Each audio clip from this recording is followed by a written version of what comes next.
Hi, my name is Valentina Cruz. I'm an aerospace engineering major, and I am the SHPEtinas Chair of SHIP.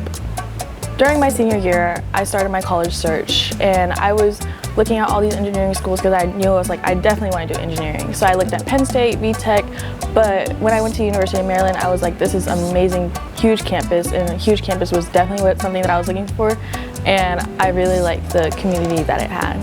Coming from a not as diverse county, I was really looking for somewhere where I can be with people that are like me, have similar interests, and SHIP was the perfect place.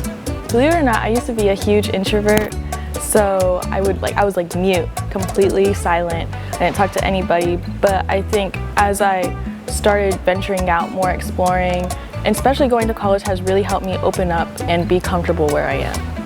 I'm really looking forward to professional events. There's like professional events that I want to plan as well, like headshots, resume, mock interviews, like definitely building that professional aspect, especially for incoming freshmen that don't really know what to expect. I would say definitely don't be afraid to get out of your comfort zone and don't be afraid to try new things. I'm a huge believer of trying new things because you never know if it might be something that you just like.